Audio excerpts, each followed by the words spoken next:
fui orientada pela psicóloga que já acompanhava o meu filho desde os 4 aninhos, nesse processo, a não procurar a denúncia, porque meu filho não precisava passar por isso naquele momento, né? O sofrimento psicológico que ele já vinha sofrendo era muito grande, né? Então, eu lido com esse sentimento desde o final de 2022. Em janeiro, o pai biológico do meu filho faleceu. E aí uma nova força, né, de agora eu posso denunciá-lo.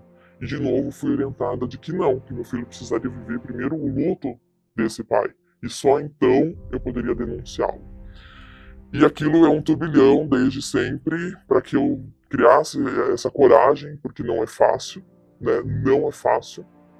Eu nunca duvidei do meu filho, né? Mas eu tinha que ter essa iniciativa. E inconscientemente, esse tempo passado era uma forma de eu proteger também o meu filho. Só que então veio a notícia da prisão, né, do psicólogo. Eu imediatamente procurei a delegacia da cidade e registrei meu boletim de ocorrência. Era um sofrimento muito grande. Eu sabia da minha responsabilidade em denunciá-lo, eu sabia que eu ia fazer isso, mas o momento não era aquele, né? Como aconteceu depois, em seguida, da morte do pai, eu tive que respeitar também o luto dessa criança que se culpava pela morte do pai. Então eu não podia atropelar as coisas, mas eu tinha plena clareza de que, assim, meu filho era uma das vítimas. E que outras tantas eram vítimas, né? E claro que existe também uma parte para nós elaborarmos. Não é uma coisa que então vou ali e resolvo. Não. Você também se sente culpada, você também se responsabiliza por isso. Como eu não vi isso antes? Como? Você busca respostas que você não tem. Até você ter a clareza de que, assim, eu preciso fazer o que está no meu alcance. O que está fora do meu alcance é a justiça que vai fazer agora. Então, cabe a mim fazer a denúncia, procurar conselho tutelar, deixar que o conselho atue também para nos respaldar e endossar no Ministério Público, que aí nós, né, quem nos defende agora é o Ministério Público, as nossas denúncias, né? E fortalecer essa rede de mães que depois que foi parar na mídia é que elas tiveram consciência, souberam inclusive de que estavam, que poderiam ter sido vítimas também, né? E aí obviamente devem ter abordado lá os seus meninos que contaram o que aconteceu.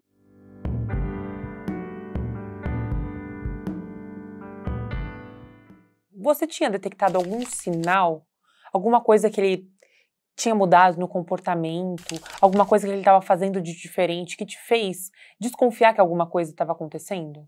Logo no início, como tinha essa proposta, né, ele ficava muito ansioso para que houvesse novos encontros de RPG. Depois disso, ele sempre manifestava o desejo de não ir. Só que não eram frequentes as sessões. Então, no meu entendimento, eu pensava, bom, é uma criança que tem que parar de brincar, uma criança que às vezes tinha que tomar um banho para poder sair de casa, e ele tá falando que ele não quer ir, né?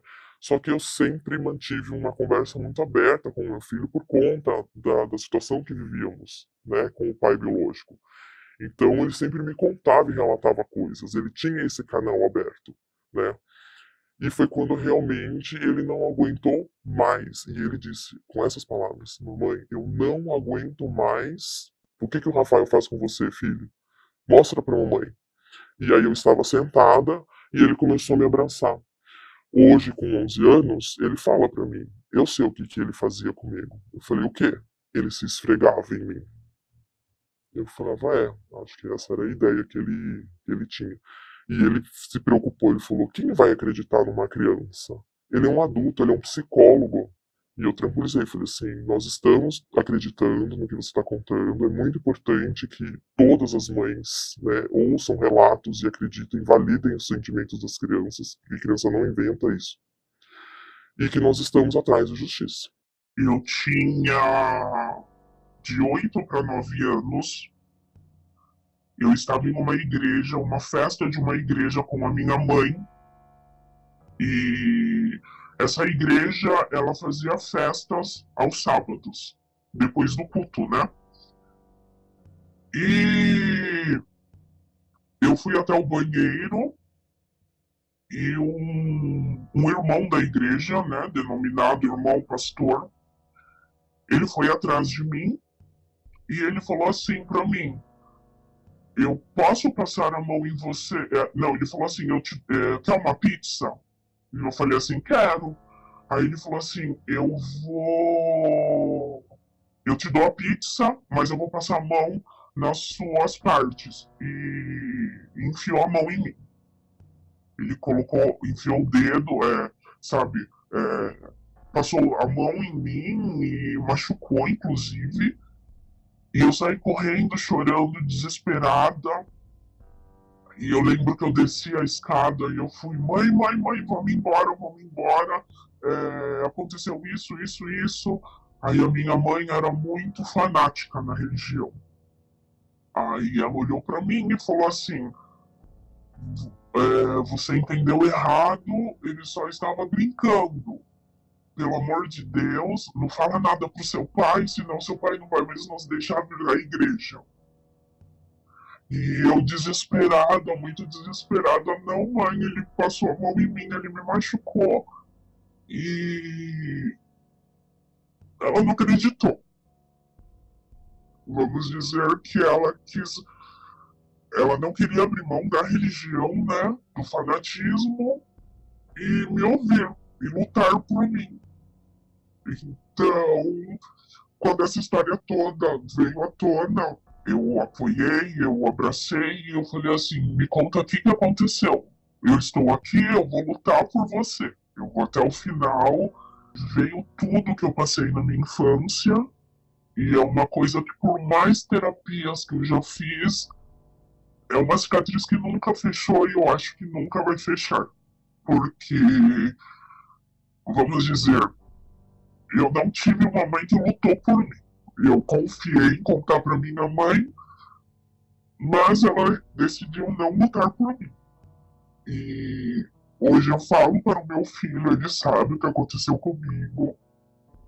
E eu falei para ele: eu não tive uma mãe que lutou pela mamãe, mas você tem uma que vai lutar por você até o último.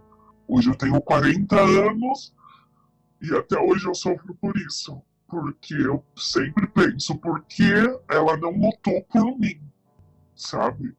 Por que ela não acreditou no que eu disse e lutou por mim? E os meus filhos hoje, eles sabem, eles têm essa confiança de que qualquer coisa que acontecer com eles vão ter uma leoa que vai lutar por ele, como eu estou fazendo agora, né?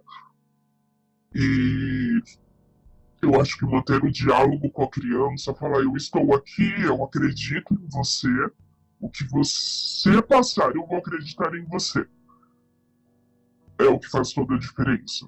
Eu achei, desde que ele começou, né, foram 3 meses de terapia, uma consulta semanal. Eu achei que ele ficou mais calado